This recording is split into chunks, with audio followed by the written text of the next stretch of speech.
Do you know it کے ناظرین السلام علیکم۔ دا ہسٹری آف ہندوستان کی چوتھی ایپیسوڈ میں خوش آمدید۔ کھڑک سنگھ کے کھڑکنے سے کھڑکتی ہیں کھڑکیاں۔ ناظرین، آپ نے یہ جملہ تو بچپن سے سنا ہوگا مگر اس کے پیچھے کی داستان کا نہیں پتہ ہوگا، تو آج ہم اس ویڈیو میں اس جملے کے پیچھے کی داستان آپ کے سامنے پیش کرنے والے ہیں۔ ویڈیو میں آگے بڑھنے سے پہلے ہماری آپ سے یہی گزارش ہے کہ اگر آپ ہمارے چینل پر نئے ہیں تو چینل کو سبسکرائب کرنا نہ بھولیے گا اور ویڈیو کو لائک اور شیئر بھی کر دیجیے گا۔ ناظرین، کھڑک سنگھ پٹیالہ کے مہاراجہ کے ماموں تھے۔ پٹیالہ کے سب سے بااثر بڑے جاگیردار اور گاؤں کے پنچایتی سرپنچ بھی تھے۔ ایک دن معمولات سے تنگ آ کر بھانجے کے پاس پہنچے اور کہا کہ شہر کے سیشن جج کی کرسی خالی ہے، مجھے جج لگوا دے۔ ان دنوں کسی بھی سیشن جج کے آرڈر انگریز وائسرائے کرتے تھے۔ بھانجے سے چٹھی لکھوا کر کھڑک سنگھ وائسرائے کے پاس جا پہنچے۔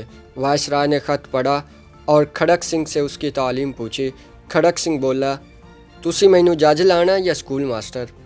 وائسرائے ہنستے ہوئے، سردار جی میرا مطلب قانون کی کوئی تعلیم بھی حاصل کی ہے یا نہیں، اچھے برے کی پہچان کیسے کرو گے؟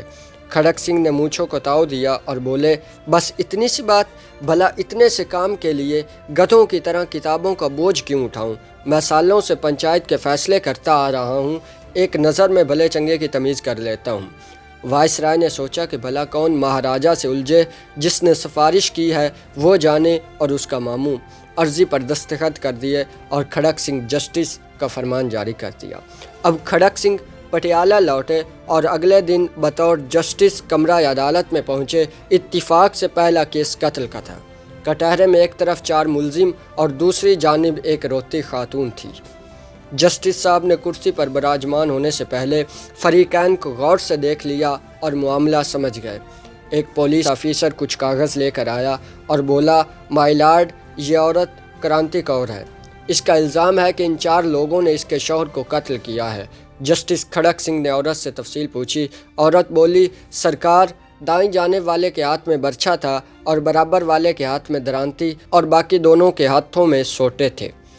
یہ 4 کمان کے کھیت سے نکلے اور میرے خصم یعنی شوہر کو مار مار کر جان سے مار دیا۔ جسٹس کھڑک سنگھ نے 4 کو غصہ سے دیکھا اور پوچھا، کیوں بدماشو، تم نے بندہ مار دیا؟ دائیں طرف والے کھڑے بندے نے کہا، نہ جی سرکار، میرے ہاتھ میں تو بیلچا تھا۔ دوسرے نے کہا، میرے ہاتھ میں بھی درانتی نہیں تھی، ہم تو صرف بات کرنے گئے تھے اور ہمارا مقصد صرف سمجھانا تھا۔ کھڑک سنگھ نے غصہ سے کہا، جو بھی ہو بندہ تو مر گیا نا۔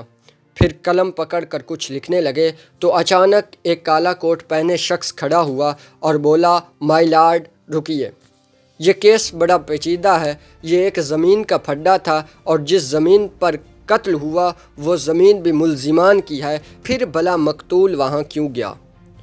جسٹس کھڑک سنگھ نے پولیس آفیسر سے پوچھا، یہ کالے کوٹ والا کون ہے؟ جناب، یہ ان 4 کا وکیل ہے، پولیس والے نے جواب دیا۔ تو انہی کا بندہ ہوا نا جو ان کی طرف سے بات کر رہا ہے۔ پھر کھڑک سنگھ نے وکیل صفائی کو بھی ان 4 کے ساتھ کھڑا ہونے کا کہا، پھر ایک سطری فیصلہ لکھ کر دستخط کر دیے۔ فیصلے میں لکھا تھا، ان 4 قاتلوں اور ان کے وکیل کو کل صبح صادق پھانسی پر لٹکا دیا جائے۔ پٹیالہ میں ہلچل مچ گئی۔ ہر طرف لوگ کھڑک سنگھ کے نام سے تھر تھر کانپنے لگے کہ کھڑک سنگھ مجرموں کے ساتھ ان کے وکیلوں کو بھی پھانسی دیتا ہے۔ اچانک جرائم کی شرح صفر ہو گئی۔ کوئی وکیل کسی مجرم کا کیس نہ پکڑتا۔ جب تک کھڑک سنگھ پٹیالہ جج رہے، ریاست میں خوب امن رہا۔ آس پاس پڑوس کی ریاست سے لوگ اپنے کیس کھڑک سنگھ کی عدالت میں لاتے اور فوری انصاف پاتے۔ اس واقعہ میں دور حاضر کے پڑھے لکھے ججوں کے لیے گہرا سبق ہے کہ اگر انصاف فوری اور مجرموں کے ساتھ ان کے وکیلوں کو بھی سزا ملنے لگے تو ملک میں جرائم کی شرح صفر ہو جائے گی۔